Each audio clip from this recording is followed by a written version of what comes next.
मनोवैज्ञानिक मतरे आम मस्तिष्क तीनोटी भाव उत्पन्न होता है।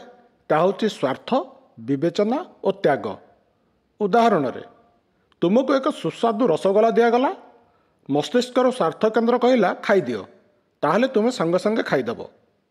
अन्यपटे मस्तिष्कर त्याग केन्द्र कहला तुम भौणी को रसगोला बहुत पसंद, तुम्हें बिना द्विधारे रसगोलाटी भौणी को देदेव।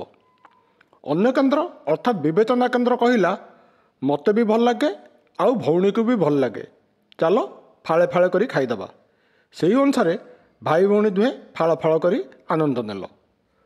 मनोवैज्ञानिक माने यार निष्कर्ष कहते स्वार्थ केन्द्र जहाँ प्रभावशाली से माने सफलता तो पाई थांती, किंतु अतृप्त बोधर सब रही थांती। त्याग केन्द्र प्रभावशाली व्यक्तित्व माने चिर आनंदरे रही थांती, चाहे सफलता पाई थांतु बा न पाई थांतु।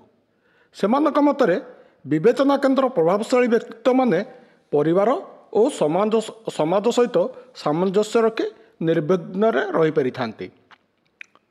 मस्तिष्क केउं केन्द्र केते प्रभावशाली हेबो ताहा संपूर्ण परिवार और अध्ययन करुवा पुस्तक उपर निर्भर करे। गृह रे धार्मिक वातावरण और धार्मिक पुस्तक अध्ययन हेउथिबा अधिकांशଙ୍କ ठारे विवेचना केन्द्र प्रभाव देखा मिलता है और किछि मध्य त्याग केन्द्र प्रभाव देखा मिलता है। धन्यवाद।